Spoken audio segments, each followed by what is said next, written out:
The city was a loud and hurried place, full of rushing people and blaring horns.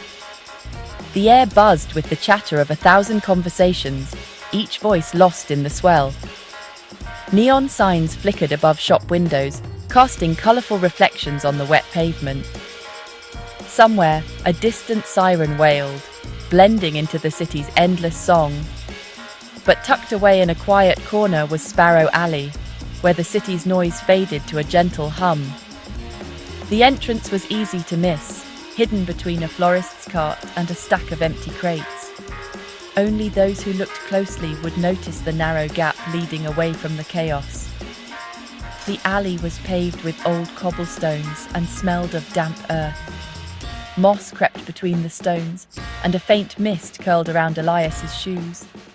The air was cooler here, tinged with the scent of rain and something sweet, like old wood and lavender. Between a brick building and a bakery stood a tiny shop with a dark green door and a faded brass sign. Silas Thimble, Watchmaker. We mend what is broken. The windows were fogged with age, and the door creaked softly in the breeze. A small bell above the door waited patiently for visitors who rarely came. The shop seemed to hold its breath, as if guarding a secret from the world outside.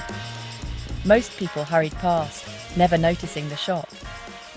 Their eyes slid over the faded sign, too busy to wonder what lay behind the green door.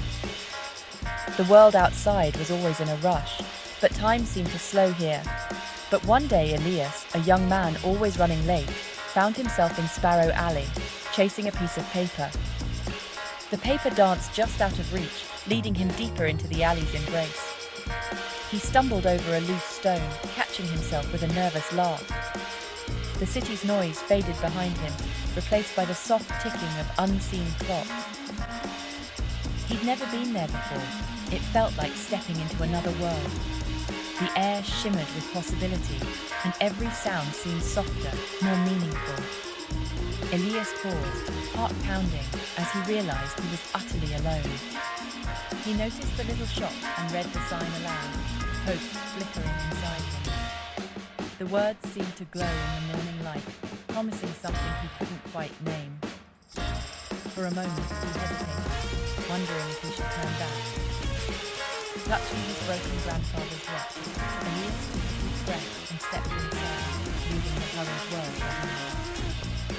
The bell above the door chimed softly, announcing his arrival to the quiet within. As the door closed behind him, the city vanished, and the adventure began. Inside, the shop was filled with the soft ticking of hundreds of clocks. The air smelled of oil, old wood, and something like dust and stars. Behind the counter, an old man with wild white hair and round spectacles worked intently on a tiny watch. Elias cleared his throat.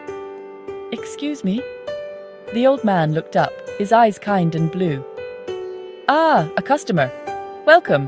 What seems to be the trouble?" Elias handed over his broken watch. It was my grandfather's. It stopped. Mr. Silas examined it with care. A fine piece. It holds many memories. He looked at Elias. "Leave it with me. I can mend it. But remember, mending time is a delicate business." Elias nodded, feeling a strange weight in the old man's words. A week later, Elias returned to the shop. Mr. Silas greeted him with a gentle smile and handed back the watch, now ticking steadily. "It is mended," Mr. Silas said. "But be careful. Time, once given, is powerful." Elias thanked him and left, overjoyed to have his grandfather's watch back. The next day, Elias woke before his alarm, feeling rested and unhurried.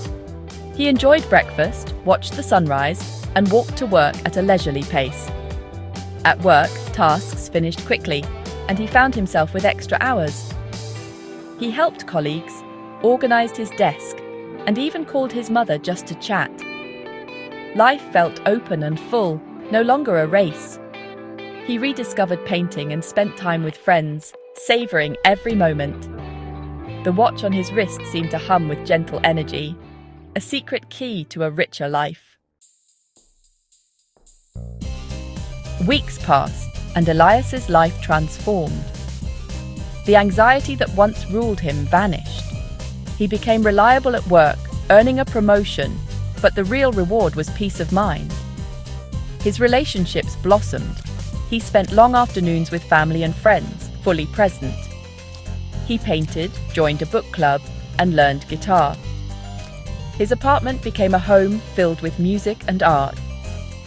Life was no longer a checklist, but an adventure to savor. Elias often looked at his watch with gratitude, promising never to take his borrowed time for granted. Then, subtle changes crept in. One morning, Elias saw the second hand of his watch twitch backward. He dismissed it, but soon the minute hand jumped back during a meeting. The backward jumps became frequent and dramatic. Time began to reverse, stealing moments he'd already lived. His extra hours shrank, mornings became rushed, and work tasks unraveled. Panic replaced peace. Even removing the watch didn't help. Time stuttered and reversed around him. The magic had turned sour. The gift had become a curse. The borrowed time was being taken back, pulling pieces of his life away. Desperate, Elias returned to Sparrow Alley. The shop was unchanged, a calm anchor in his chaos. He burst inside, pleading with Mr. Silas. "You have to help me! Everything is going backward!" Mr. Silas looked at him with deep sadness. "I cannot fix this. I did not break it." He picked up the watch, its hands twitching. Mending time is delicate. The watch borrowed hours from your future and gave them to you now, but time is a loan that must be repaid. The truth hit Elias. Every extra moment had a price.